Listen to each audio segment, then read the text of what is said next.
Praise the lord. New life పరిశుద్ధ ఆరాధన మందిరం, new life holy ministries of India ప్రతి సంవత్సరం అనేక వందలాది మంది ఆధ్యాత్మిక జీవితాల అభివృద్ధిని ఆకాంక్షిస్తూ నిర్వహిస్తున్న న్యూ లైఫ్ శిలువ ధ్యానాల కార్యక్రమం 2వ రాత్రి పరిచర్యకు ప్రేమతో ఆహ్వానం. కృతజ్ఞత గీతం పాడదాం, కలిసి పాడుతూ ప్రభువుకు మహిమ చెల్లిద్దాం. క్వాయిర్తో కలిసి, సంఘంతో కలిసి పాడుతూ ప్రభువుకు స్తుతి, మహిమ, ఘనత, ప్రభావాలు ఆరోపిద్దాం. మనం పాడుతున్న కీర్తన మనకి మిక్కిలి పరిచయమైన కీర్తన. కృతజ్ఞతతో స్తుతి పాడేదా నా యేసునాథా, నాకై నీవు చేసిన మేళ్లకై కోటి కోటి కృతజ్ఞతలు.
కలిసి ప్రభువుకు స్తుతి చెప్దాం. దేవునికి మహిమ కలుగును గాక.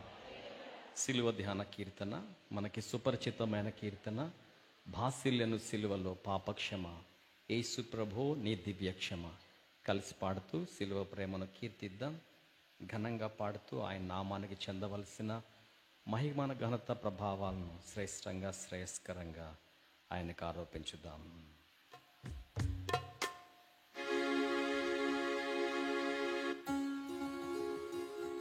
కలిసి పాడడానికి మిమ్మల్ని ప్రేమతో ప్రోత్సహిస్తున్నాను.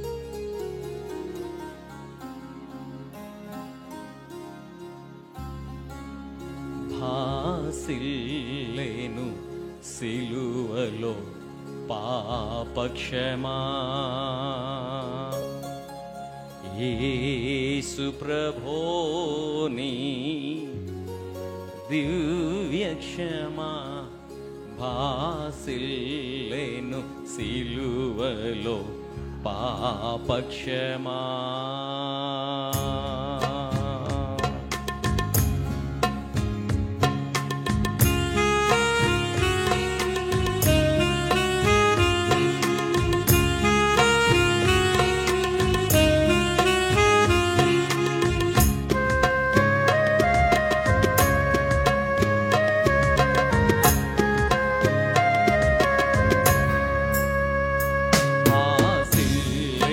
సిలువలో పాపక్షమా,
ప్రభు పాదాల చెంతకు వెళ్దాం. శిలువ ధ్యాన సందేశాన్ని ధ్యానం చేద్దాం.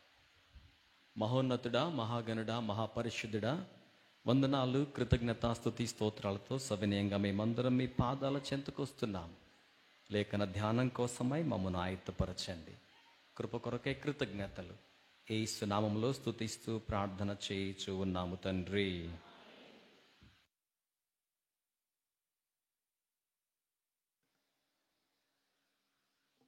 న్యూ లైఫ్ పరిశుద్ధారాధన మందిరం నిర్వహించే పరిచర్యలుగా నేటి దినం కూడా శిలువ ధ్యాన సందేశాలను, శిలువ ధ్యాన సమయాన్ని దేవుని సన్నిధిలో గడపడానికి మీలో చేరి వచ్చిన ప్రతి ఒక్కరికి సంఘం తరపున హృదయపూర్వకమైన వందనాలు తెలియచేస్తూ దేవుని మాటల్ని ధ్యానం చేద్దాం.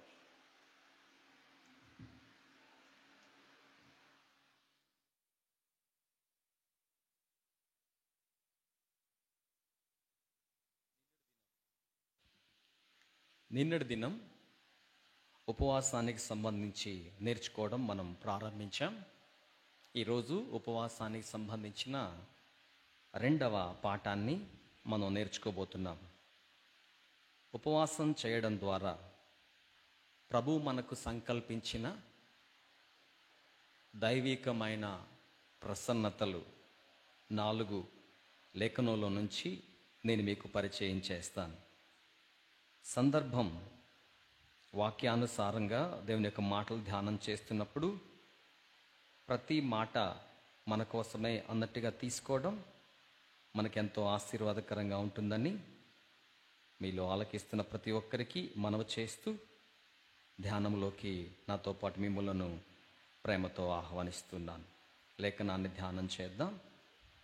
నిన్నటి దినం మనం నేర్చుకున్న పాఠంలో fasting is ordained by God.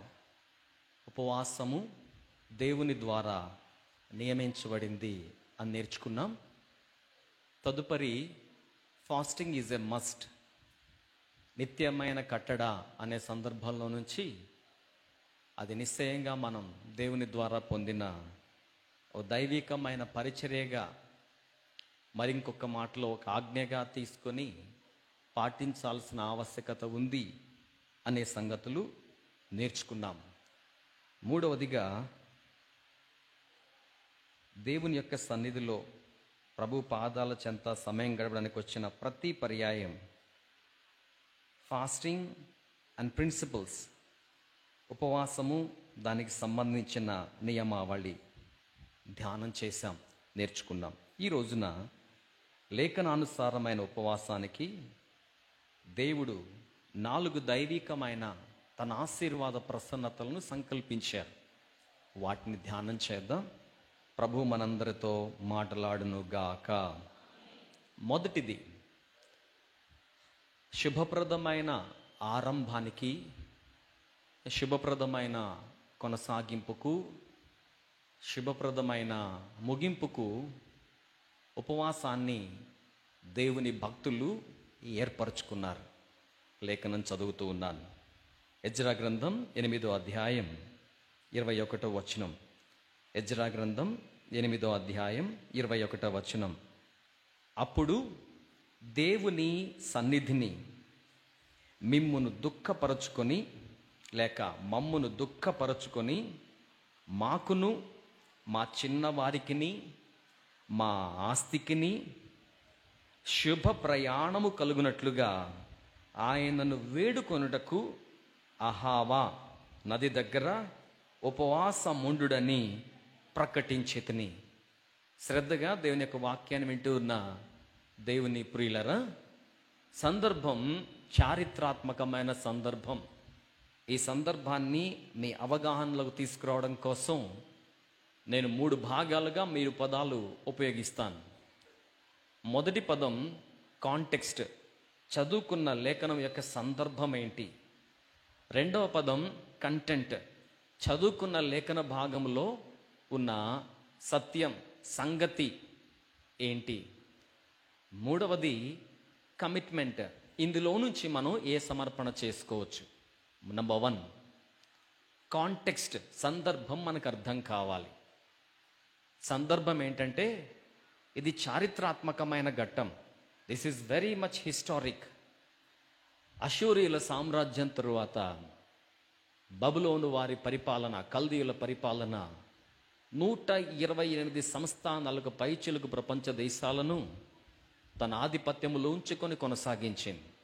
దానియేలు గ్రంథం 2వ అధ్యాయంలో దేవాది దేవుడు సైతం నెబుకద్నెజరు చక్రవర్తికి కలలో కనబడి బంగారుమయమైన శిరస్సు, ఆ శిరస్సును పోలిన సామ్రాజ్యం నీదే అని దేవుడే కితాబిచ్చాడేమో అన్నట్టుగా అనిపించేంత వైభవోపేతమైన సామ్రాజ్యం.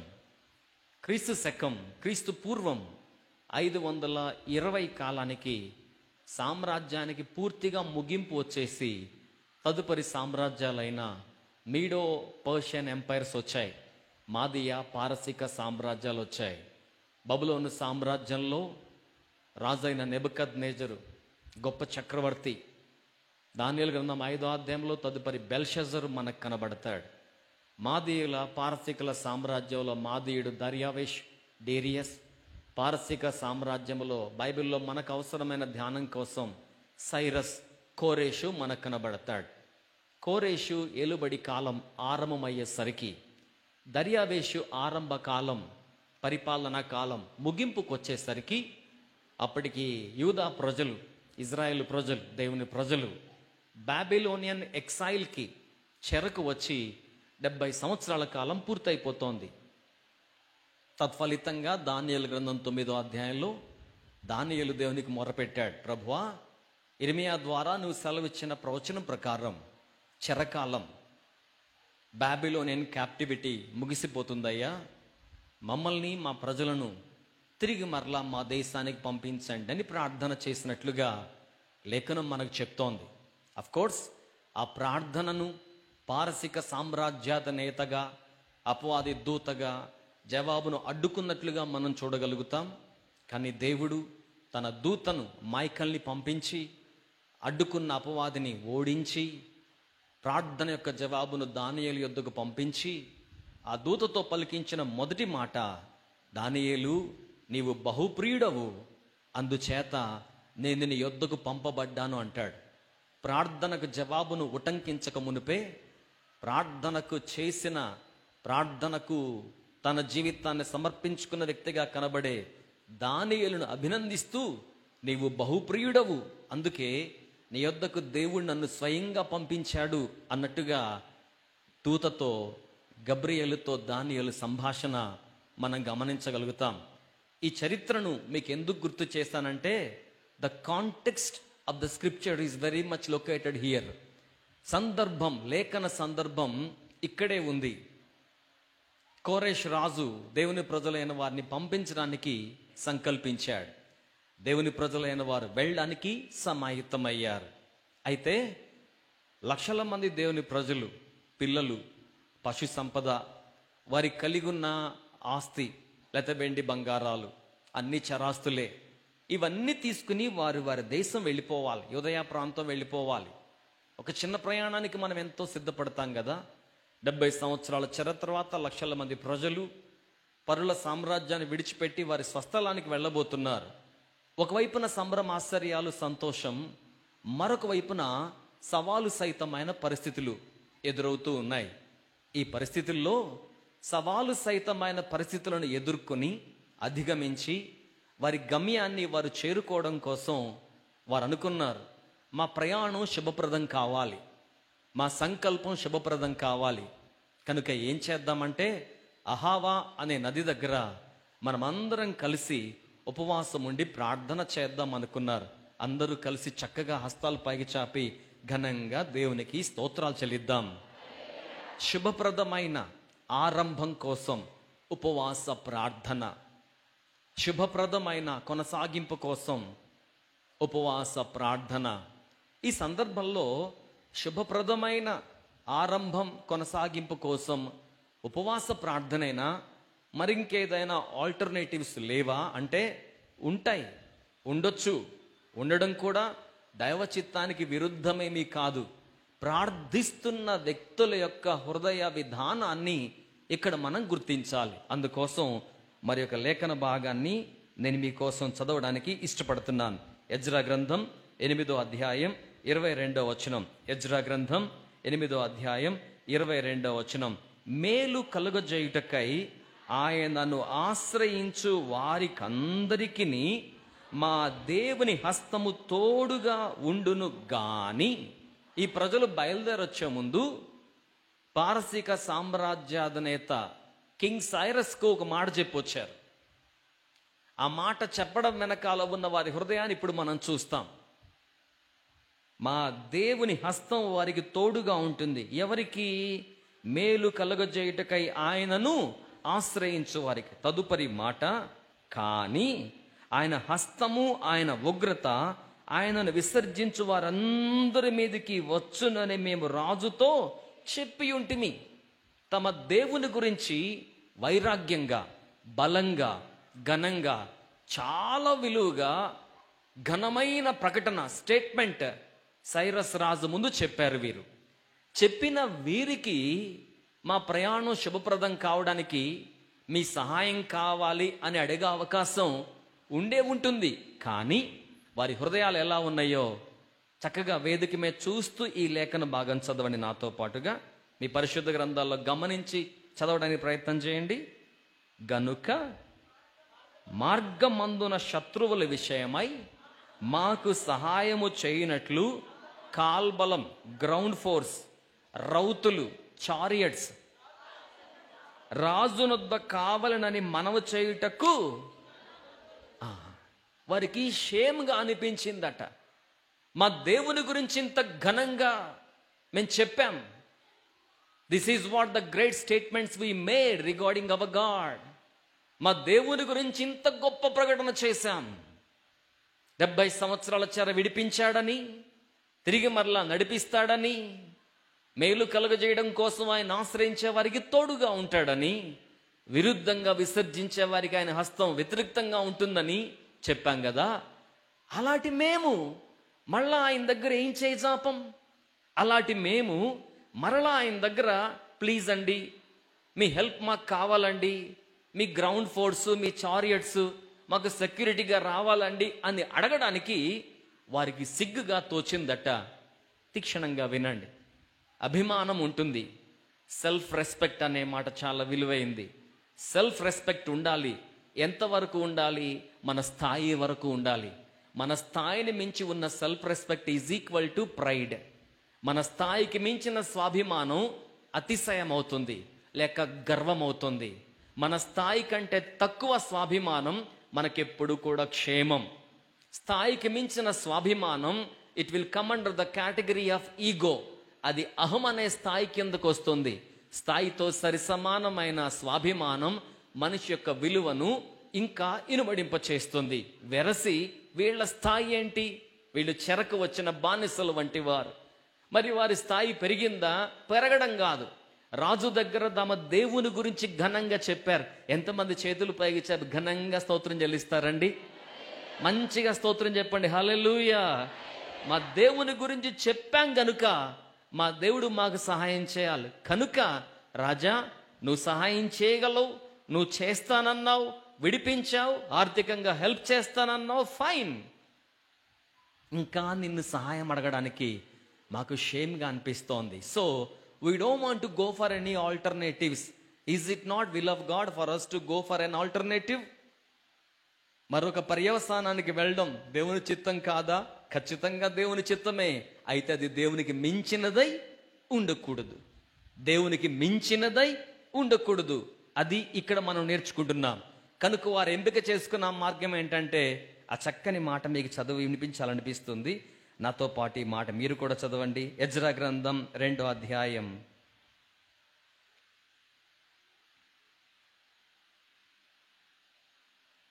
8వ అధ్యాయం 23వ వచనం. ఎజ్రా 8:23. మేము ఉపవాసం ఉండి ఆ సంగతిని బట్టి మా దేవుని వేడుకొనగా ఆయన మా మనవిని దేవునికి మహిమ కలుగునుగాక. శిలువ ధ్యానాలకు చేరివచ్చి తొలి 3 రోజుల్లో ఉపవాసానికి ఆయత్తపరచబడుతున్న దేవుని ప్రజలైన మీకు ఉపవాసం ద్వారా దేవుడు సంకల్పించిన శ్రేష్టతల్లో మొట్టమొదటిగా నేను చెప్పగొరుతున్న లేఖనానుసారమైన సత్యం శుభప్రదం. ఆ మాట ఒకసారి అంటారా? శుభప్రదం. ఏ మంచి కార్యమైన జీవితానికి సంబంధించి, కుటుంబానికి సంబంధించి, ఉద్యోగానికి సంబంధించి, వ్యాపారానికి సంబంధించి, జీవనచర్యల్లో ఏ బలీయమైన పోరాటానికి సంబంధించి అయినా let us fast and pray. ఉపవాసం ఉందాం, ప్రార్థన చేద్దాం. మనవి అంగీకరించే దేవుడు ఉన్నాడు. దాని స్తోత్రం కలుగునుగాక. దేవునిని ఆశ్రయించకుండా, దేవునిని కాదని, దేవుని స్థానాన్ని మరొకరికి ఆపాదిస్తూ అడగడానికి మనం కూడా వీరి దగ్గర పాఠం నేర్చుకోగలిగితే షేమ్గా ఫీల్ అవ్వాలేమో. దేవుడు ఉన్నాడు కదా, నేను ఎందుకు కృంగిపోతున్నాను? నా పక్షాన దేవుడు ఉన్నాడు కదా, నేనెందుకు వారికి వీరికి చేతులు చాపడానికి నా జీవితంలో బాగా వంగిపోతూ ఉన్నాను? ప్రభునందు ప్రియమైన సోదరుడా, సోదరి, కూర్చుని దేవుని యొక్క వాక్యం వింటూ ఉన్నా, లేకపోతే ఆన్లైన్ ద్వారా ఈ కార్యక్రమంలో దేవుని యొక్క మాటలు వింటూ ఉన్నా, దేవుని సావుకనిగా ప్రోత్సహిస్తూ ఉన్నాను. వాళ్ళు అంటున్నారు, ఆ ప్రజలు, రాజును సహాయం ఆడడానికి సిగ్గుగా అనిపించింది అంటున్నారు. ఒకవేళ మనుషుల వైపు చూస్తూ శుభప్రదమైన కార్యాల పట్ల నిరాశ ఎదుర్కొన్నామేమో, అడగడానికి షేమ్గా ఫీల్ అయ్యే పరిస్థితులు ఉన్నాయేమో. ఉపవాసం, ప్రార్థన శుభప్రదం. దేవుడి సత్యాన్ని మన హృదయాల్లో స్థిరపరచును గాక. రెండవ సత్యాన్ని నేను మీతో కూడా కలిసి మనవి చేస్తూ ధ్యానం చేస్తాను. రెండవ సత్యం, రెండవ ప్రసన్నత, ఆశీర్వాదం సమాలోచన. మీరు కూడా ఆ మాట ఒకసారి పలుకుతారా? ఏ ఆలోచన? సమాలోచన. I should say like this, it's a counsel from the Lord. దేవుని యొద్ద నుంచి సమాజం అంతటికి, కుటుంబం అంతటికి, వ్యక్తి యొక్క ప్రాణాత్మ దేహాలన్నిటికీ సమాలోచన. యెషయా గ్రంథం 9వ అధ్యాయం 6వ వచనం, ఆయన ఆశ్చర్యకరుడు, ఆలోచన కర్త. ఆలోచనలకు ఆరిజిన్ ఆయన. ఏ ఆలోచన అయినా శ్రేష్టమైనది ఆయన యొద్ద నుంచి రావాలి. ఆలోచన కర్త ఆయన పేరు. Source of all the counsel, wonderful counsellor, ఆశ్చర్యకరుడైన ఆలోచనకర్త. ఉపవాసానికి, దేవుడిచ్చే సమాలోచనకి సంబంధం ఏంటి? లేఖనం చదువుతున్నాను, ధ్యానం చేద్దాం. దినవృత్తాంతాల 2వ గ్రంథం 20వ అధ్యాయం 3వ వచనం. 2 క్రానికల్స్ 20వ అధ్యాయం 3వ వచనం. 2 క్రానికల్స్, 2వ దినవృత్తాంతాల గ్రంథం 20వ అధ్యాయం 3వ వచనం. అందుకు యెహోషాపాతు భయపడి యెహోవా యొద్ద విచారించుటకు మనస్సు నిలుపుకొని యూదాయందంతటా ఉపవాస దినము ఆచరింపవలనని. ఇక్కడ కూడా మరలా ఇదే నేర్చుకుందాం.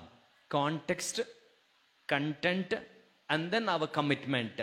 ముందు కాంటెక్స్ట్. ఈ కాంటెక్స్ట్ ఏంటి? 2 క్రానికల్స్ చాప్టర్ 20, 2వ దినవృత్తాంతాల గ్రంథం 20వ అధ్యాయంలో అద్భుతమైన రాజు యెహోషాపాతు.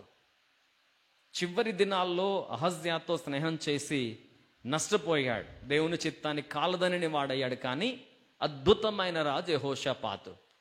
ఒకేసారి యెహోషాపాతు మీదకు ముప్పేట దాడి అన్నట్టుగా 3 జాతుల వారు తిరుగుబాటు చేసి దండెత్తి వచ్చారు. దాన్ని తిరుగుబాటు అనాలా, ఆకస్మిక దాడి అనాలా? చరిత్రలో ఎలా ఆలోచన చేస్తున్నా సరే చాలా వైపరీత్యమైన దాడి అది. ఎవరు వారు? 3 వర్గాల వారు. మొదటి వర్గం మోయాబీలు, రెండవ వర్గం అమోనీయులు, మూడవ వర్గం పేరు బైబిల్లో మయోనీయులు అని కనబడుతోంది. మయోనీయులు అనే మాట బైబిల్లో అతి తక్కువగా కనబడుతుంది. నెహెమ్యా గ్రంథంలో ఉన్న గోత్రాల దగ్గర కనబడుతుంది. క్రానికల్స్లో 1-2 చోట్ల మాత్రమే కనబడుతుంది. ఈ లేఖనంలో మనకు ప్రాముఖ్యమైన సత్యం ఉంది. తీసుకోవడం కోసం తీక్షణంగా ధ్యానం చేద్దాం. ఏంటి తీక్షణమైన ధ్యానం? మోయాబీలు అంటే ఎవరు? మోయాబీలు ఎవరో కాదు, అబ్రహాము యొక్క సన్నిహితుడైన లోతు యొక్క కుమార్తెలకు జనించిన సంతానమే మోయాబీలు, అమ్మోనీయులు. ఇప్పుడు వారు ఉన్నారా? ఉన్నారు. ఎక్కడున్నారు? జాగ్రఫీ పరంగా, జియోగ్రాఫికల్ లొకేషన్ జోర్డన్ దేశం, యోర్దాను దేశం అంతా కూడా మోయాబీలు, అమ్మోనీయులు ఉన్నారు. మరి మయోనీయులు ఎవరు? అదే 2వ దినవృత్తాంతాల గ్రంథం 20వ అధ్యాయంలో 18, 19, 20 వచనాలకు వచ్చేసరికి వారి పేరును గురించి వారు ప్రార్థన చేసినప్పుడు సేయూరు మన్యవాసులు అనే మాట వాడతారు. సేయూరు మన్యవాసులు అనే మాట వాడతారు. వెరసి చరిత్రలో మనకు తెలుస్తున్న సత్యం ఏంటంటే, దినవృత్తాంతాల మొదటి గ్రంథంలో 14వ అధ్యాయంలో మనం గమనించినప్పుడు కొద్ది గుంపుగా ఉన్న ఈ జాతులను యూదారాజులు అంతం చేశారు. యూదారాజులు లేకుండా చేశారు. అంతటితో వారు సమసిపోయినట్లుగా మనకు అక్కడ కనిపిస్తుంది. కానీ ఎక్కడో శేషం మిగిలింది. కొన్నిసార్లు మనం దేవుడు చెప్పిన మాటకు పూర్తిగా విధేయులం కానప్పుడు ఇటువంటి పర్యవసానాలు వస్తూ ఉంటాయి. సౌలు జీవితంలో మనం చూడగలుగుతాం. అగగు రాజును అంతం చేయకుండా వస్తాడు. అమాలేకీయుని ద్వారానే తన అంతమయ్యే పరిస్థితి సౌలు జీవిత చరమాంకంలో మనం గమనించగలుగుతాం. అలాగనే వీరి విషయం కూడా అనిపిస్తుంది. బహుశా మన్యవాసుల జాతులై ఉండొచ్చు. మయోనీయులుగా వారి పేరు 1-2 చోట్ల మాత్రం లేఖనం కనబడుతోంది. మోయాబీలతో సహవాసం, అమ్మోనీలతో సహవాసం, వెరసి ఒక్కసారిగా యెహోషాపాతు రాజు మీదకి దండెత్తి వచ్చేశారు. ఒక్కసారిగా ముగ్గురు వచ్చేసారు. మన వాడుక భాషలో 1:3 అన్నట్టుగా వచ్చాడు. వినండి, ఈ సందర్భంలో యెహోషాపాతు పలికిన మాట మనం చదువుకున్నాం. అందుకు యెహోషాపాతు భయపడి. The first attack comes on your psychology levels.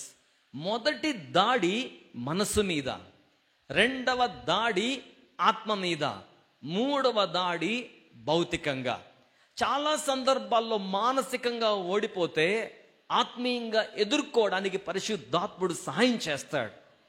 మానసికంగా ఓటమి పాలు కాకుండా ఉండడానికి రోమా 8:26 మన బలహీనమైన సమయాల్లో పరిశుద్ధాత్ముడు తన బలాన్ని మనకు అనుగ్రహించి ఉచ్చరింప సఖ్యము కాని మూలుగులతో మన పక్షాన ప్రార్థన చేస్తూ మన బలహీనతలో కూడా మనల్ని నిలపడానికి ఆయన సాహసోపేతంగా మనల్ని సంసిద్ధం చేస్తారు.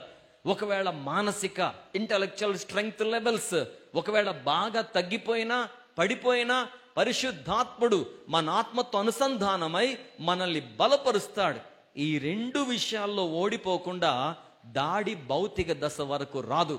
కానీ సగటు మానవులుగా మన యొక్క ఆలోచన చాలాసార్లు భౌతికంగా దాడికి గురవుతామేమో, కంటికి కనబడే నష్టానికి గురవుతామేమో, ఇతరులకు అర్థమయ్యేలా పరిహాసానికి లోనవుతానేమో అనే ఆవేదన మొదటిగా భయానికి కారణమవుతుంది. గుర్తుపెట్టుకోవాలి, దేవుడు మనకు పెరిగితనమగల ఆత్మను ఇవ్వలేదు.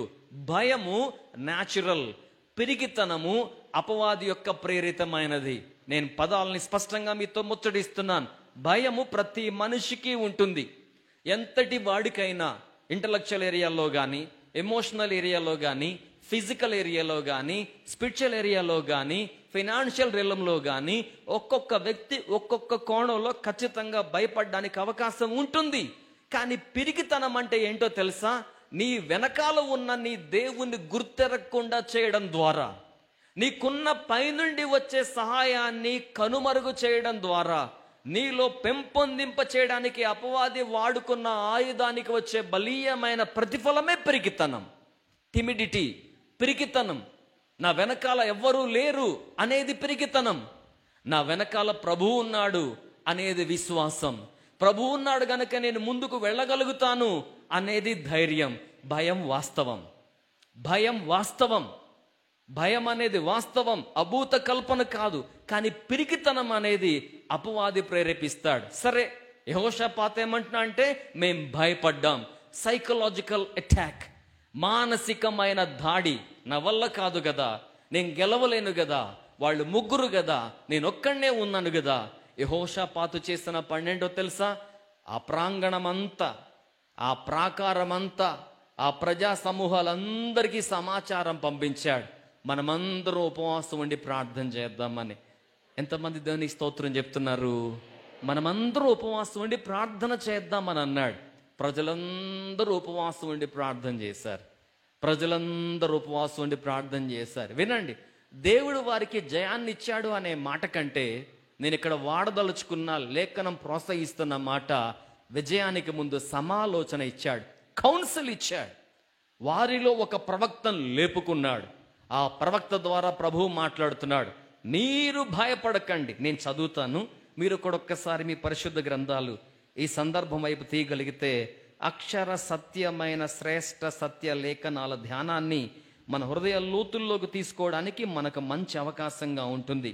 2వ దినవృత్తాంతాల గ్రంథంలో 20వ అధ్యాయంలో ఈ మాట మీరు కూడా మనసు పెట్టి గమనించండి. 17వ వచనం, ఈ యుద్ధములో మీరు పోట్లాడవలసిన నిమిత్తము లేదు. యూదా వారలారా, యెరూషలేము వారలారా, మీరు యుద్ధ పంక్తులు తీర్చి నిలువబడుడి. మీతో కూడానున్న యెహోవా దయచేయు రక్షణను మీరు చూచెదరు.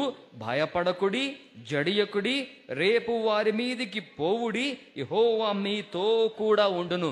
సంఘమంతా ఖచ్చితంగా ప్రభుకు స్తోత్రం చెల్లించాల్సిన మంచి సందర్భం ఇది. That's the thought given by the Lord. లేఖనాన్ని శ్రద్ధగా వింటున్న వారికి ఓ మంచి ఆలోచన మీ ముందు చెప్పాలని కోరుతున్నాను.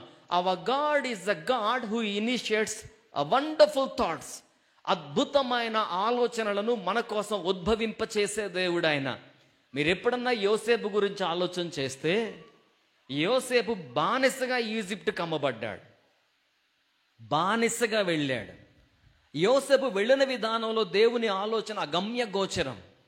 ఈజిప్షియన్ ఎంపైర్, జూడియా ఎంపైర్, ఐగుప్తు సామ్రాజ్యం, యూదా రాజ్యం.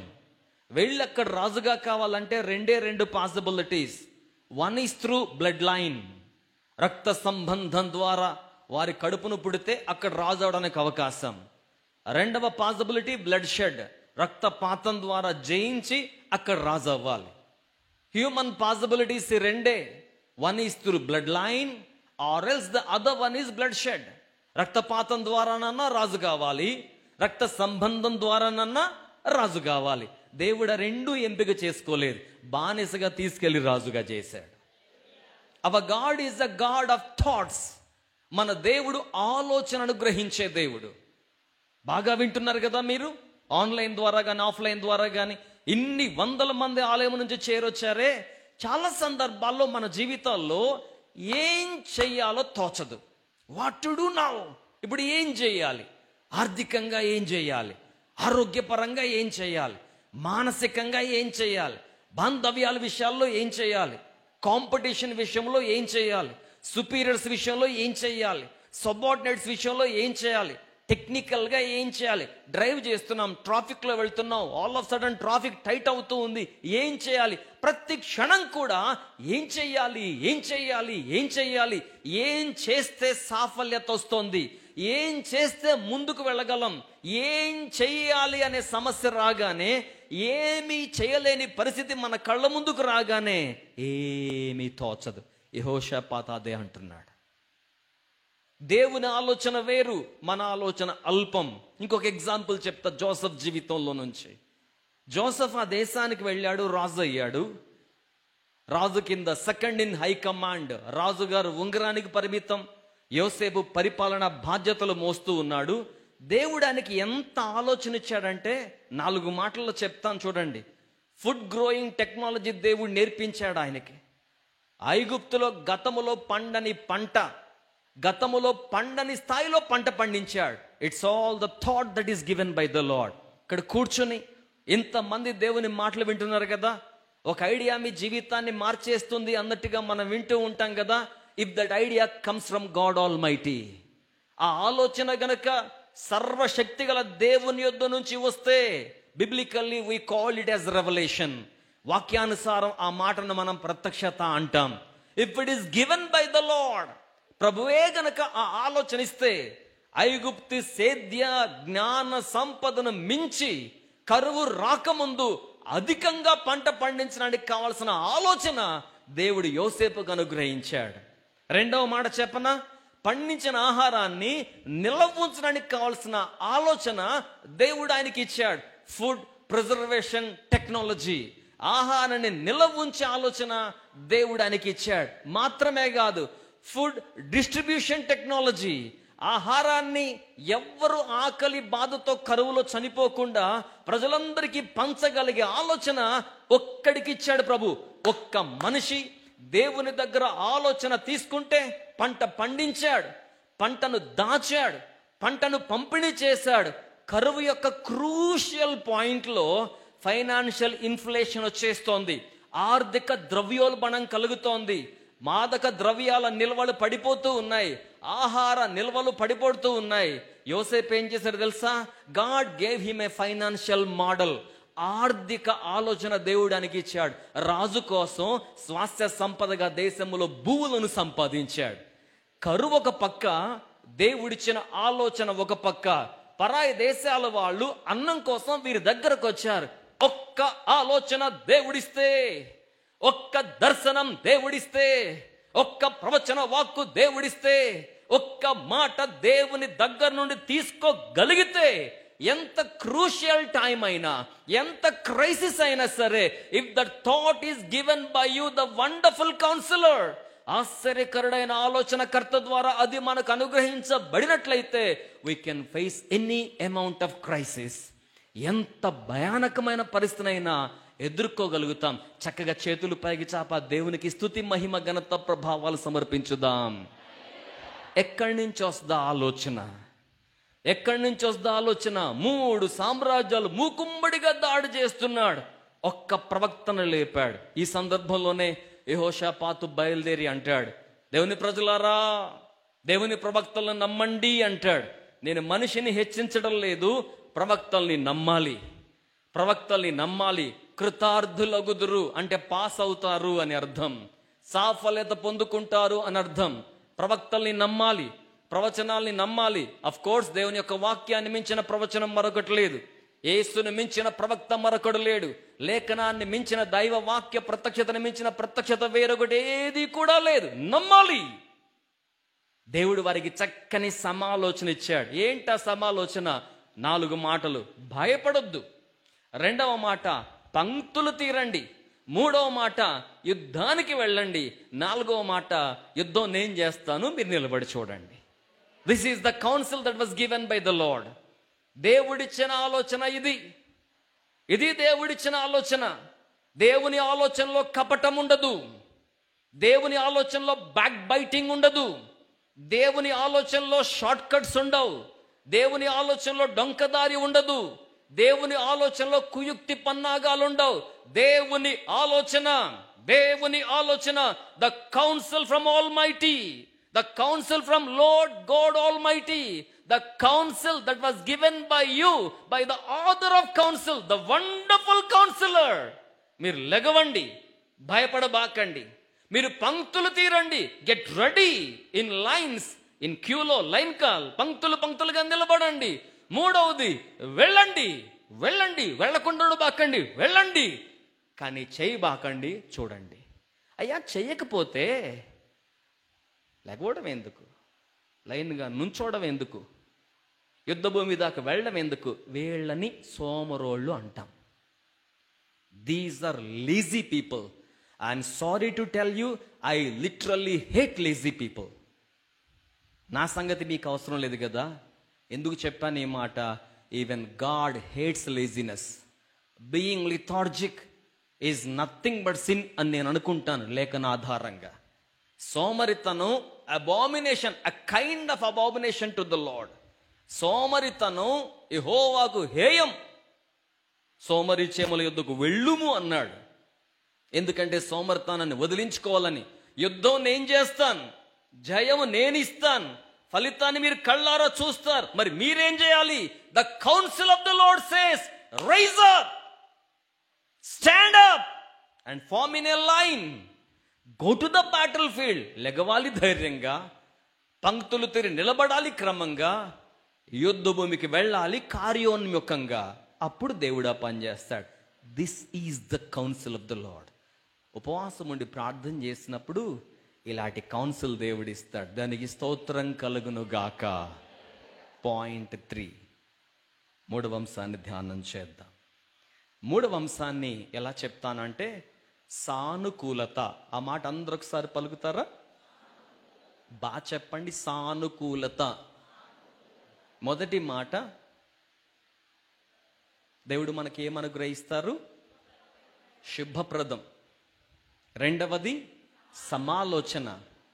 3వది సానుకూలత. సానుకూలత అంటే అనుకూలత లేనప్పుడు మనకు అనుకూలతను కలిగించటం. అది సాఫల్యతకు నోచుకోవడం. అది ట్రయల్ అండ్ ఎర్రర్ మెథడ్ కాదు. It will certainly succeed. అది ఖచ్చితంగా గెలుస్తుంది, సాఫల్యత పొందుతుంది. లేఖనంలోకి వెళ్దాం. ఎస్తేరు గ్రంథం 4వ అధ్యాయం 16వ వచనం. ఎస్తేరు గ్రంథం 4వ అధ్యాయం 16వ వచనం. శ్రద్ధగా వింటున్నారు కదా, ముగింపు మలుపు తీసుకుంటున్నాం, తేటగా లేఖనాలు ధ్యానం చేద్దాం.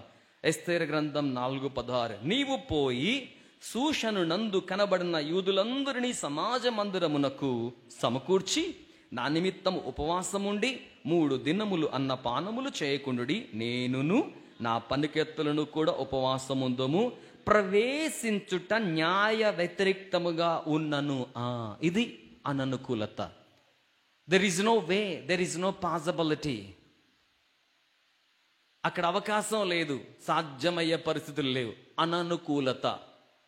రాజుగారి నియామక దినాలు కాదు, రాణిగారు వెళ్ళి కలుసుకోవడానికి. యూదుల మెడ మీదకు కత్తి వచ్చి పడింది.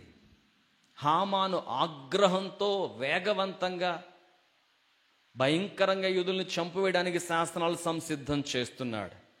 మొర్దెకై పెనతండ్రి ఆతురపడుతున్నాడు, ప్రజలను కాపాడే పరిచర్య చేయమని ఆవేదనతో ఉన్నాడు. ఎస్తేర్ అంటోంది, అసలు అనుకూలత లేదు బాబాయ్, మొర్దెకై బాబాయ్, పినతండ్రి బాబాయ్, అసలు అనుకూలతే లేదు. ఆర్డినెన్స్ సైన్ అయిపోయిన తర్వాత highest power of authority, highest power and authority ఉన్నవారు రివర్స్ అయిన తర్వాత రాజుగారి దగ్గరికి నేను వెళ్ళి మనవి చేద్దామన్నా నాకు ఎంట్రీ లేదు, ఎంట్రీ పాస్ లేదు, వెళ్ళడానికి అవకాశం లేదు. ఎటు చూచినా అననుకూలత, ఎటు చూచినా అననుకూలత. నంబర్ 1 అననుకూలత, మనం అల్పసంఖ్యాకులం బాబాయ్. 2వ అననుకూలత, ఆల్రెడీ మడి మీద కత్తి వేలాడుతుంది బాబాయ్. 3వ అననుకూలత, నీవు నేనేమీ చేయలేం. 4వ అననుకూలత, మనకు విరోధంగా ఉన్నవాడు రాజుగారి తర్వాత స్థానంలో ఉన్న హామాను. 5వ అననుకూలత, నేనైనా ఏదైనా చేద్దామంటే నాకు యాక్సెస్ లేదు. చదువుకున్న పిల్లలు ఎక్కువ మంది ఉన్నారు కదా, చాలాసార్లు we couldn't find proper access. సరైన యాక్సెస్ మనకు దొరకదు ముందుకు వెళ్ళడానికి. ఎటు చూచిన అనుకూలత లేదు, ఎటు చూచిన అనుకూలత లేదు. గాలి ఒకవైపున, ఉప్పెన ఒకవైపున, సముద్రపు పొంగు ఒకవైపున, భయపడుతున్న శిష్యులు ఒకవైపున, మునిగిపోవడానికి దగ్గరగా అనిపిస్తున్న ధోని ఒకవైపున. ఎక్కడుంది అనుకూలత? వాళ్ళు భయపడ్డారు భయపడ్డారు భయపడ్డారు అంటారు, కానీ పరిస్థితులన్నీ వారిని భయపెట్టేలానే ఉన్నాయి. అనుకూలత ఏమీ లేదు. ఇక్కడ కూర్చున్న మీలో, కుటుంబంలో కానీ, సంఘంలో కానీ, సేవలో కానీ, ఉద్యోగంలో కానీ, వ్యాపారంలో కానీ, నీ వ్యక్తిగత ప్రయత్నాల్లో కానీ, ప్రయాసల్లో కానీ, ఎక్కడైనా సరే ఎటు చూచిన అనుకూలత కనబడ్డం లేదన్నా. పాస్టర్ గారు, ఎటు చూచిన అనుకూలత కనబడ్డం లేదు. వివాహ బాంధవ్యం కుదరడానికి అనుకూలత కనబడ్డం లేదు. ఆరోగ్యం క్రమపరచబడ్డానికి అనుకూలత కనబడ్డం లేదు. ఆదాయం పెరగడానికి అనుకూలత కనబడ్డం లేదు. బిడ్డల జీవితాలు భద్రపరచబడ్డానికి అనుకూలత కనబడ్డం లేదు. నిజమే, శూషను కోటలో ఎక్కడ అనుకూలత లేదు, ఎవ్వరికి అనుకూలత లేదు. మెడ మీద కత్తి వేలాడుతోంది. రేపో మాపో రాజాజ్ఞ ప్రకారం వారు హతులైపోతారు.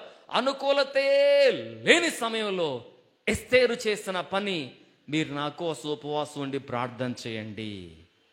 అననుకూలమైన సమయంలో సానుకూలతనివ్వడానికి వారు ఎంచుకున్న దేదీప్యమానమైన దివ్య దైవ ప్రేరిత పద్ధతి ఉపవాస ప్రార్థన. కుమార్తె ఉపవాసం ఉండి ప్రార్థించారు. బహుశా చలికత్తెలు ఎందరూ ఉపవాసం ఉండి ప్రార్థించారు. అనుకూలతలు ఏమీ లేవు. అనుకూలతలు లేనప్పుడు సానుకూలత కావాలంటే ఉపవాసంతో పాటుగా, ప్రార్థనతో పాటుగా తీర్మానం కూడా ఉండాలి. తీర్మానానికి సూపర్లేటివ్ డిగ్రీ తగ్గింపు కూడా ఉండాలి. Sometimes some things demands us the best. కొన్నిసార్లు అతి గొప్ప కార్యాలు మన దగ్గర నుంచి గొప్ప తీర్మానాలని డిమాండ్ చేస్తాయి. ఎస్తేర్ ఏమందంటే, నేను నశించేదను. Let it be my lifetime goal, my lifetime achievement. నా ప్రాణాన్నైనా పణంగా పెట్టి సాధిస్తానేమో చూద్దాం అని వెళ్ళి తలుపు దగ్గర నిలబడితే, అల్లంత దూరాన సింహాసన అధీశుడైన రాజు చూచి, ఎస్తేరు దండమిలా చూయించాడు. ఎస్తేరు రండి, మీకేం కావాలి రండి అన్నాడు. అననుకూలతల్లో సానుకూలత, ఉపవాస ప్రార్థన. ప్రభునందు ప్రియులారా, అననుకూలత గురించి ఎంత మాట్లాడతామో ఉపవాస ప్రార్థన గురించి అంత మాట్లాడగలిగితే ఫలితాలు కళ్ళ ముందుకు దేవుడే తీసుకొస్తాడు, నమ్మదగిన వాడైనా. నంబర్ 4, 4వ సంగతి మీకు మనవి చేస్తాను. 4వ సంగతి ఏమిటంటే సాతాను ప్రభావాల నుంచి, సాతాను శక్తుల ప్రమేయం నుంచి, సాతాను యొక్క ప్రాబల్యం నుంచి విడిపించబడ్డాం. శ్రద్ధగా ఈ లేఖనాన్ని చదివాక ముగింపు మాటలు మీ ముందుంచుతాను. నాతో పాటు మీరు చదవగలిగితే మార్కు సువార్త 9వ అధ్యాయం 29వ వచనం. అందుకాయన, this is straight away said by Jesus, యేసయ్య స్వయంగా చెప్పిన మాట. అందుకాయన ప్రార్థన వలననే, ఇంకొక మాట అనువాదంలో, ఫుట్ నోట్లో, ఇంగ్లీష్లో, ట్రాన్స్లేషన్లో కనబడుతుంది, ఉపవాసము వలననే అని కూర్చబడి ఉన్నది. వెరసి ప్రేయర్ విత్ ఫాస్టింగ్, ఉపవాస ప్రార్థన వలన సాతాను శక్తుల ప్రాబల్యం నుంచి విడుదల పొందగలం. ఇది లేఖనం చెప్తున్న మాట.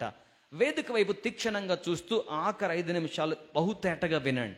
బై 8:30 మనం లైవ్లో ఉన్న మన ప్రియులకు బాయ్ చెప్పేస్తాం. తర్వాత మనం కొద్దిసేపు ప్రార్థనలో ఉంటాం. దానికి ముందుగా ఈ ఆలోచన మీ మనసులోకి రావాలి. అదేంటంటే, ప్రస్తుతం ప్రపంచాన్ని బహు ప్రబలంగా ప్రభావితం చేస్తున్నది 4 ఆత్మలు. There are 4 spirits. Number 1 holy spirit, పరిశుద్ధ దేవుని ఆత్మ. నెంబర్ 2 డిమానిక్ స్పిరిట్, దురాత్మ. Number 3 the spirit of antichrist, అంత్యక్రీస్తు, క్రీస్తు విరోధి యొక్క ఆత్మ. Number 4 human spirit. హ్యూమన్ స్పిరిట్ని తక్కువ అంచనా వేయకూడదు, వేయడానికి వీలు లేదు. నేను ఒక లేఖనాన్ని మీకు పరిచయం చేస్తే బాగుంటుందేమో. నాతో పాటు ఈ మాట ఒకసారి చూస్తారా? చదువుదాం ఈ మాట. సామెతల గ్రంథం, వాక్యప్రియుల కోసం కొన్నిసార్లు లేఖనాలని స్కిప్ చేయకుండా ముందుకు వెళ్తాను నేను. 20వ అధ్యాయం 27వ వచనం. సామెతలు 20:27. నరుని ఆత్మ యెహోవా పెట్టిన దీపం, అది అంతరంగములనన్నిటినీ కూడా, తెలుగు తర్జుమా, అంతరంగములన్నీయు. హ్యూమన్ స్పిరిట్కి స్ట్రెంగ్త్ ఉంది, హ్యూమన్ స్పిరిట్కి ఇన్సైట్ ఉంది.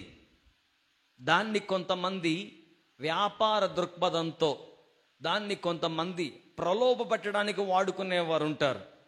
కొంతమంది దానినే సిక్స్త్ సెన్స్గా చెప్తూ తమ జ్ఞాన సంపత్తిని గొప్పగా ప్రదర్శించుకుంటారు. నరుని ఆత్మ యెహోవా పెట్టిన దీపం. నీవి పెట్టిన దీపమే గది అంతటికి కాంతిస్తే దేవుడు పెట్టిన దీపం ఇంకెంతో తేజస్సునివ్వగలదు. మాత్రమే కాదు, అది అంతరంగములన్నిటినీ కూడా శోధిస్తుంది. మానవాత్మకు శక్తి ఉంది, మానవాత్మకు శక్తి ఉంది. దాని సంకల్ప బలం అంటారా, కాన్ఫిడెన్స్ ఇన్ సెల్ఫ్ అంటారా, సెల్ఫ్ కాన్ఫిడెన్స్ అంటారా, మీరు ఎలా తీసుకున్నా బాగుంది. మానవాత్మకు శక్తి ఉంది, అంతరంగాల్ని శోధించే శక్తిని దేవుడే ఇచ్చాడు. అయితే ఈ మానవ ఆత్మను దురాత్మల తమ ప్రాబల్యం చేత తమకు లోబడేలా తమ వశం చేసుకుంటాయి. ఇక్కడ కూర్చున్న వాళ్ళు ఎవరన్నా మేము దయ్యాలను నమ్మం అనేవారుంటే మీరు నమ్మాల్సిన పని లేదు, అవి రుజువు చేసుకుంటాయి. పెద్ద కంగారేం అక్కర్లేదు. ఎందుకంటే దేవుని ఆత్మ, పరిశుద్ధాత్ముడు పనిచేస్తున్నాడు, దురాత్మలు పనిచేస్తున్నాయి. అయినా శ్రద్ధగా వినేవారు ఉంటారుగా. ఒక మాట ఎలాగో నేను స్క్రాచ్ చేశానుగా, ఒకసారి నాతో పాటు లేఖనంలోకి రండి. ఈ వచనాన్ని మీకు యెషయా గ్రంథం 14వ అధ్యాయంలో నుంచి జస్ట్ పరిచయం చేసి ముగింపు తీసుకుంటాను. ఎందుకంటే ఈ అంచె దినాల్లో బహు మిక్కిలి ఆవశ్యకం ఇది. ప్రభు కూడా మనల్ని ప్రబలంగా హెచ్చరిస్తున్నాడు. పైగా ఈ దినాల్లో మనం సమర్పించుకుని ప్రభు పాదాల చెంత వందలాది మందిగా చేరుతున్నాం కనుక ఈ ప్రయోజనం మనం పొందాలి. నేను చదువుతాను, మీరు గమనించడానికి ఉపయోగంగా ఉంటుంది ఈ మాట. యెషయా గ్రంథం 14వ అధ్యాయం లూసిఫర్ యొక్క పతనం గురించి, వేకువ చుక్కగా తేజో నక్షత్రంగా చెప్పబడ్డ వాని యొక్క పతనం గురించి మాట్లాడుతూ వాడిన 2 పదాలు దీర్ఘకాలం ఆలోచన చేసేంత బలమైన మాటలు నేను గుర్తు చేస్తాను. మీరు చదవగలిగితే 8వ వచనం, లేకపోతే 7వ వచనం నుంచి. భూలోకమంతయు నిమ్మళించి విశ్రమించుచున్నది, జనములు పాడసాగుదురు. They are about to sing, పాడడానికి మొదలెట్టేస్తారు. నీవు పండుకొనినప్పటి నుండి నరుకువాడెవడును మా మీదికి రాలేదని నిన్ను గూర్చి తమాల వృక్షములు లెబానోను దేవదారు వృక్షములు హర్షించును. 9వ వచనం రాగానే పెద్ద భయానకమైన బాధాకరమైన షాకింగ్ ఇన్సిడెంట్. నీవు ప్రవేశించుచుండగానే నిన్ను ఎదుర్కొనుటకై క్రింద పాతాళం నీ విషయమై కలవరపడుచున్నది. అది నిన్ను చూచి ప్రేతలను రేపుచున్నది. భూమిలో పెట్టిన సమస్త శూరులు, జనులు, రాజులందరినీ వారి వారి సింహాసనాల మీద నుంచి లేపుచున్నది. వారందరూ నిన్ను చూచి నీవును మావలే. వాక్య ప్రేమికులు ఉంటారు కదా, ఆన్లైన్లో కానీ ఆఫ్లైన్లో కానీ, మీకు ఒక ఆలోచన మీ మదిలో పెడతాను. కలవరం పడబాకండి. యోహాను సువార్త 14వ అధ్యాయం, మీ హృదయములను కలవరపడనీయకండి. ఇది విన్నప్పుడు కలవరం కలుగుతుంది. అధ్యయనం కోసం కలగాలి, పిరిగితనం కోసం కలగకూడదు. ఎందుకంటే తర్వాత వచనం నేను చదువుతాను, మీరు గమనించండి. 12వ వచనం, తేజో నక్షత్రమా వేకువ చుక్క నీవెట్లు ఆకాశము నుండి పడితివి. లూసిఫర్ ఆకాశము నుంచి పడదొరేయబడ్డ సందర్భం ప్రవచనాత్మకంగా ఇక్కడ వ్రాయబడితే, by the time he came down to land, వాడు పతనావస్థకు దిగజారి పడే సమయానికి ఆల్రెడీ ఇంకొంతమంది పెద్ద మనుషులు కిందున్నారట. మేము నమ్మవండి దయ్యాలని, నువ్వు నమ్మబాక, అవి ప్రూవ్ చేసుకుంటాయి. ఆల్రెడీ కొంతమంది కిందున్నారట. ఇప్పుడు చదవండి ఆ మాట, ఇందాక మనం చదివిన మాట 9వ వచనం, నీవు ప్రవేశించుచుండగానే నిన్ను, there are some spirit beings, those things are felt perplexed, కలవరపడుతున్నాయి. లూసిఫర్ పతనం అవుతుంటే ఆల్రెడీ అక్కడ ఉన్నాయి కొన్ని ప్రేతాత్మలు, మృతాత్మలు, లేక దురాత్మలు, అవన్నీ కలవరపడుతూ ఉన్నాయి. అయ్ బాబోయ్, తమాల వృక్షాలన్నీ క్షేమంగా ఉన్నాయి, దేవదారు వృక్షాలన్నీ క్షేమంగా ఉన్నాయి, ప్రకృతి పంచభూతాలు మంచిగా ఉన్నాయి. ఓరి బాబు నువ్వు పడిపోతున్నావే, ఇవన్నీ ఏమైపోవాలి అన్నట్టు ఆవేదన ఆల్రెడీ ప్రేతల గుంపులో ఉంది. సబ్జెక్ట్ అది కాదు గనక నేను ఆ వైపు వెళ్లకుండా మీ ముందు ఎగ్జాంపుల్ అలా ఉంచేసి ముగింపు మలుపు తీసుకుంటున్నాను. దురాత్మ శక్తులు ఉన్నాయి, వాటి ప్రాబల్యం ఉంది. లూసిఫర్ పతనానికి ముందు కూడా కొంతమంది కనబడుతున్నారు ఇక్కడ. వారందరూ కలవరపడుతున్నారట. ఏమని కలవరపడుతున్నారు? వారందరూ 10వ వచనం, నిన్ను చూచి నీవును మావలే బలహీనుడవైతివా. ఇదంతా ఒకటే బ్యాచ్ అనుకుంటా. మేము వీక్ అయ్యాం, నువ్వు వీక్ అయ్యావు. మేము పడిపోయాం, నీవు పడిపోయావు. మేము దెబ్బతిన్నాం, నువ్వు దెబ్బతిన్నావు. లూసిఫర్ పతనమవుతున్న లూసిఫర్తో పాటు ఉన్న దూతలతో కింద నుండి ఉన్న ప్రేత దురాత్మలు చెప్తున్న మాటలివి. మావలే నువ్వు కూడా పడిపోతున్నావా? నువ్వు తేజో నక్షత్రానివి, నువ్వు వేకువ చుక్కవు. గొప్ప సామర్థ్యము గల క్రీస్తు ప్రభుని యొక్క, మహాదేవుడైన జీవము గల దేవుడైన యెహోవా యొక్క సభా పర్వతానికి సమీపంలో ఉన్న గొప్ప దూతవు కదా నువ్వు కూడా పడిపోతున్నావే. లూసిఫర్తో దయ్యాలు ఆరంభం కాలేదు, ముందే ఉంది దరిద్రం, ముందే కొంత ఉందన్నమాట. లేఖనాన్ని మాత్రమే మాట్లాడే సావుకుణ్ణి, లేఖనాన్ని మాత్రమే మాట్లాడుతున్నాను. కలవరి పడిపోతున్నాయట. వెరసి ఇదంతా నేను ఎందుకు చెప్పాలనుకున్నాను? చిన్న అవగాహన కోసం. దురాత్మల ప్రాబల్యం ఉంది, అయితే భయపడాల్సిన పని లేదు. ఎందుకు భయపడాల్సిన పని లేదు? యేసు అపవాది కార్యాలు జయించడానికి ఈ లోకానికి వచ్చాడు. పాపులు రక్షించడానికి ఈ లోకానికి వచ్చాడు. నశించిన దాన్ని వెదక రక్షించడానికి ఈ లోకానికి వచ్చాడు. అపవాది కార్యాలు నాశనం చేయడానికి ఈ లోకానికి వచ్చాడు. పాపికి రక్షణ, నశించిన దాన్ని మరలా ఉనికిలోకి తీసుకురావడం, అపవాది కార్యాలు లయము చేయడం, ఇదే ఆయన కోర్ పర్పస్గా గమనించగలం. సువార్త బోధించినప్పుడు కూడా ఈ 3 కార్యాలు జరగాలి. ఓ పాపి రక్షించబడాలి, నాశనం అయిపోయిన ఆరోగ్యం కానీ, ఆస్తి కానీ, కృప కానీ, క్షేమం కానీ తిరిగి రెస్టోర్ చేయబడాలి. అపవాది చెర నుంచి వారు విడిపించబడాలి. ఇది దైవ సంకల్పం. ఇది రక్షణ సువార్త యొక్క సమగ్రమైన, శ్రేష్టమైన, వికసించిన రూప నిర్మాణ కౌశల్యం. ఇది పరిశుద్ధాత్ముడున్నాడు, దురాత్మలున్నాయి, అంత్యక్రీస్తు ఆత్మ, క్రీస్తు విరోధి ఆత్మ. మొదటి యోహాను పత్రిక, రెండో యోహాను పత్రికలో చక్కని మాటలు మనకు అక్కడ కనబడతాయి.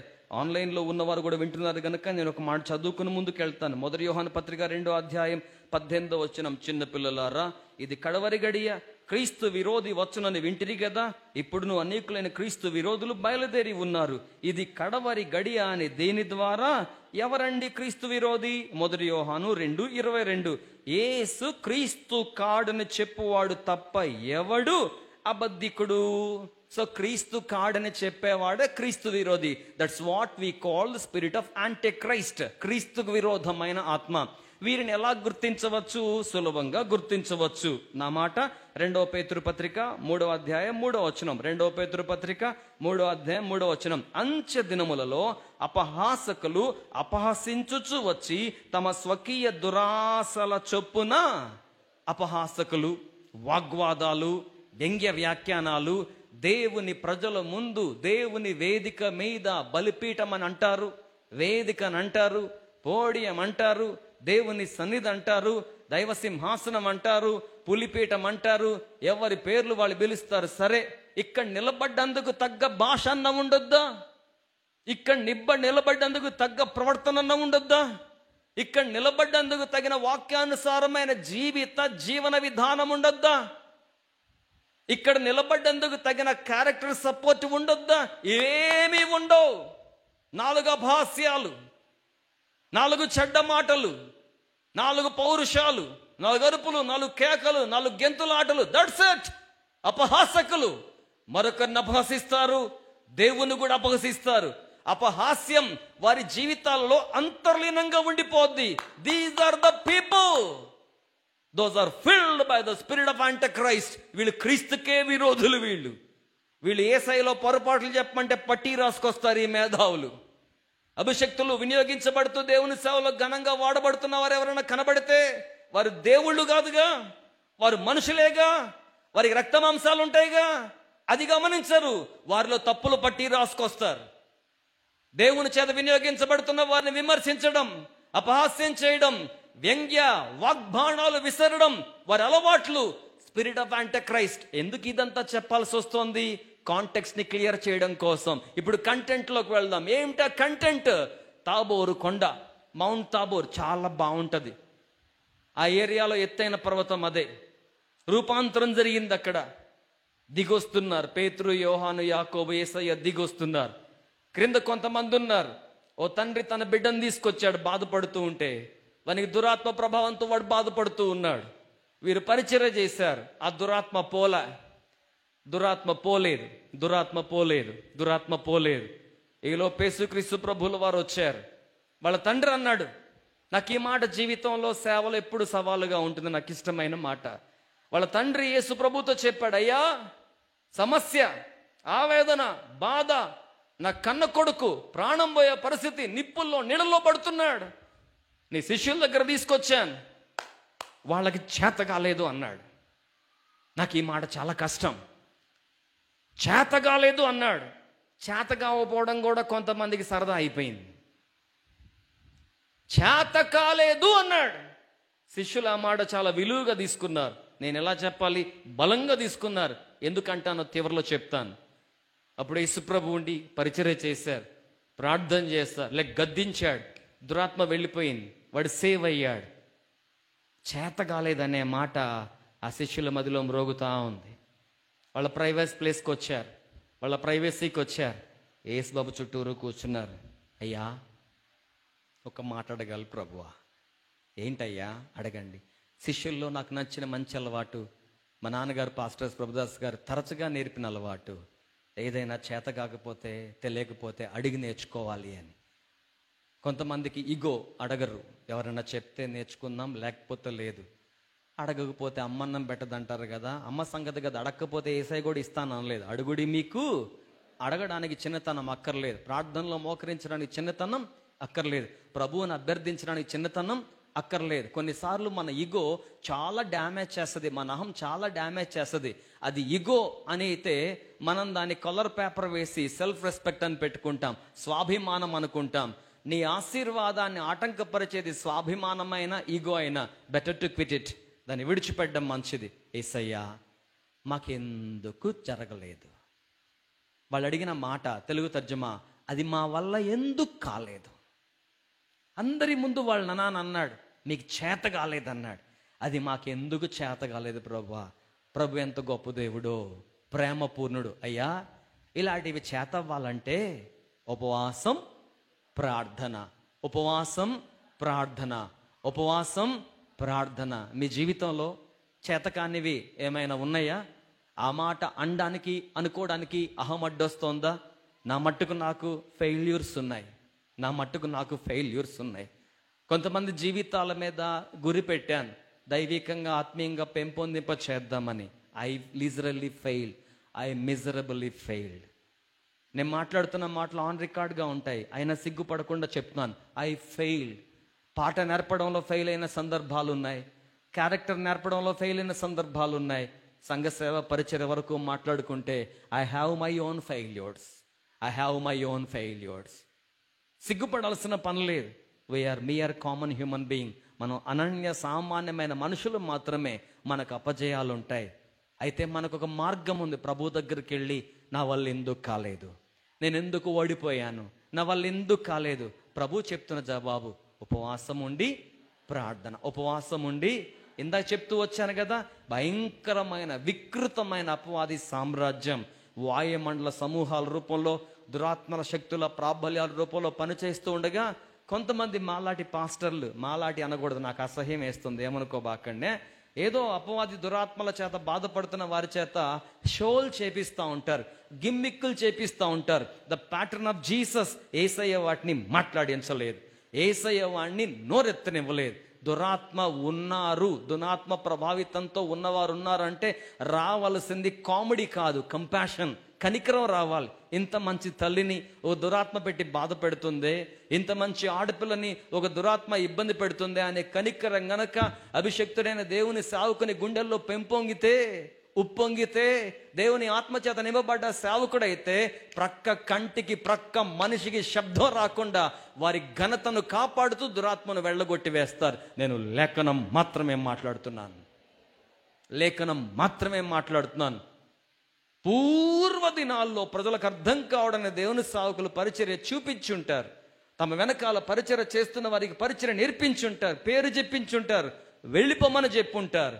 యేసు పద్ధతి, యేసు నామములో వెళ్ళిపో, దట్స్ ఇట్. నేను అడిగాను ప్రభువుని, ప్రభు ఆ కృపలో కొనసాగింప చేస్తున్నాడు. వెరసి సందేశాన్ని ముగించి ప్రార్థన చేసుకోబోయే ముందుగా ఉపవాస ప్రార్థన ఏం చేస్తోందని లేఖనం మనల్ని ప్రోత్సహిస్తుంది. తాత్కాలిక తాయిలాలు వంటి మాటలు ఏవి కూడా చెప్పడానికి నేను రిస్ట్రిక్ట్ చేసుకున్నాను, నిరోధించుకున్నాను. శ్రేష్ఠ శ్రావ్యత సంకల్పాలు మాత్రమే గుర్తు చేస్తాను. నంబర్ 1 శుభప్రదం, నంబర్ 2 సమాలోచన, నంబర్ 3 సానుకూలత, నంబర్ 4 సాతాను శక్తుల ప్రభావం మీద జయం. తల్లుంచుదాం, కళ్ళు మూసుకుందాం. ఆన్లైన్లో ఉన్నవారు కూడా ఒక్క నిమిషం ప్రార్థనలోకి భవించగలిగితే మీతో కలిసి ప్రార్థన చేస్తాం. బాల్కనీలో, హాల్లో ఉన్నవారు, ఎన్ని వందల మందిగా దైవస్థానానికి చేరి వచ్చిన వారు ప్రభు పాదాల చెంతకొద్దాం. ప్రేమగల మా తండ్రి, మహాపరిశుద్ధుడా, మీ సన్నిధి సంకల్పాలలో మమ్మల్ని సమకూర్చి సిలువ ప్రేమను ధ్యానించడానికి మీరు మాకు ఇచ్చిన ఈ సెషన్స్లో ఫస్ట్ 3 days ఉపవాసం గురించి నేర్చుకోవడానికి కృప చూపిస్తున్నందుకే వందనాలు. సెకండ్ డే సందేశాన్ని ప్రజల హృదయాల్లో భద్రపరచండి. ధ్యానిస్తూ మీ కృపలో కొనసాగడానికి సహాయం చేయండి. ఉపవాసం ద్వారా శుభప్రదమైన కార్యాల ఆరంభం, ఉపవాస ప్రార్థన ద్వారా వారికి అవసరమైన సమాలోచన, ఉపవాస ప్రార్థన ద్వారా వారికి కావలసిన సానుకూలత, ఉపవాసంతో కూడిన ప్రార్థన ద్వారా మా ప్రభువా మీ యొద్ద నుంచి సాతాను శక్తుల ప్రభావాల నుంచి విజయాన్ని అనుగ్రహించండి. వెరసి వీటన్నిటికి మూల కారణం మా ప్రార్థనలు, మా ఉపవాసాలు కాదు నాయన, కేవలం మీ కృప మాత్రమే. వందలాది మంది మీ ప్రజలు వచ్చారు, మీ శక్తి సాన్నిధ్య ప్రభావంతో వారిని ఆశీర్వదించుమని దివ్య దైవం యేసు నామములో ప్రార్థన చేయించు ఉన్నాము తండ్రి. అందరూ చెప్దాం, చెప్పండి ఆమేన్. ధన్యవాదాలు, దైవాశీర్వాదాలు. God bless you. Thank you.